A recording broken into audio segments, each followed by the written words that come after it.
everybody, and welcome to another episode of English with Sarvi. Well, today we got another episode of Stories of My Class.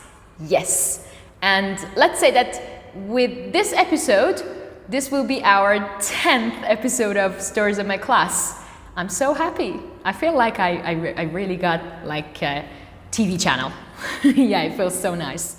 Today we're going to talk about managing bored students, what I do to manage bored students, and how important it is to talk about your lesson plan and your agenda of the day with your students. So if you're interested, keep watching.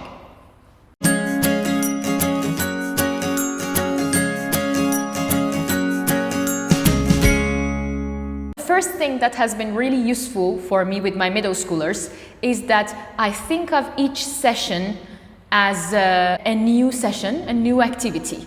Like I don't try to find something magical. No, it's not about a magical activity. No, I try to use what they have liked before and adapt it. I mean, make something new out of it. Like for example, they really loved that game that I talked to you about, the one that they put like the vocabulary item on their forehead. The other students have to help them understand what the word is, not using the word but explaining the definition or trying to use a synonym. So they really liked that. Now I have made another video and I have told you about another game which is somehow similar to that activity. Again, they need to put something on their head and other people need to ask questions and stuff. So I try to find the same activities in the same theme for them, but I try to make changes. I try to add some challenges to it. Like for example, we talked about creating stories, okay, from the vocabulary items that they had before. And in the previous episodes of Stories of My Class, I've talked about it before with you. Like you have got a group of vocabulary items and the other students need to, for example, come up with a story using all of those vocabulary items. And if they cannot do it, then they need to leave the classroom and all the students together will decide like a dare for them. Okay, and we came up with some nice ideas about truth or dare too. What I usually do these days is to continue that path, but try to add challenges every session. Like this time, when they were telling the story, I said, okay, you need to tell the story, but you will have like 3 minutes. The first person that comes to the board has got 3 minutes. The second person that comes has got 2 minutes. The third has got 1.5 minutes. And you need to finish up by the end of that time.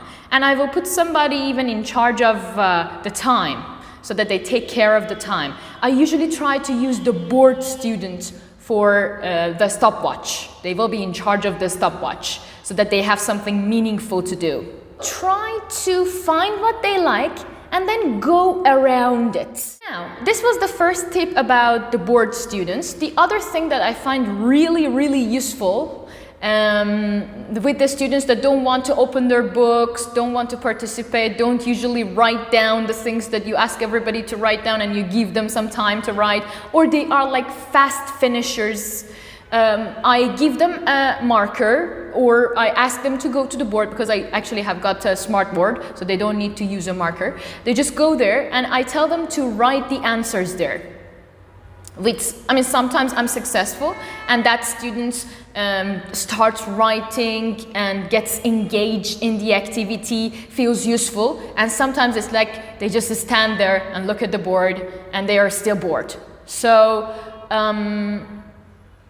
it's like I'm not telling you that it's gonna work all the time, but sometimes it really works for me. Another thing I said is really important, talking about your agenda, your lesson plan.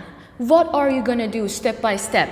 Like give them an idea of what you want to do that day. If you have like an interesting game included, tell them about it. Tell them that first, for example, today I went to the lesson. I told them that first we need to review the vocabulary items. We need to finish workbook, 1 page of the workbook. And then we got an interesting hat game that I'm gonna talk to you about it in the next video that we have. So they were somehow waiting for those steps to come up. It's been like maybe 2-3 days that I am doing this. I haven't done this since the beginning of the year. I wish I had. But right now that I am trying it, I see that, oh my God, there is a reason that one of my instructors in the past, he was one of the best supervisors I ever had in my life, Mr. Habibian, wherever you are, thumbs up. There was a reason that that instructor of mine used to do it. When you talk about your agenda, when you talk about the steps of the lesson with your students, or when you write them somewhere on the board, then they have something to look for. Because maybe, and I'm guessing, not maybe, definitely one of those activities that you have chosen for the lesson is going to be intriguing for them. It's going to be interesting for them. So they're going to wait for that. And sometimes even when I write it on the board, I put a tick next to the ones that I have finished. So students feel like they are accomplishing something, as if it's like one of those strategic games and they have leveled up. So yeah, this was another thing that I found really, really useful in my lesson recently. Just keep watching. In my next video, I'm gonna tell you about one awesome game, the one I told you about today, which involves hats and everything. And I will tell you how to practice WH question words in a fun way with teenagers.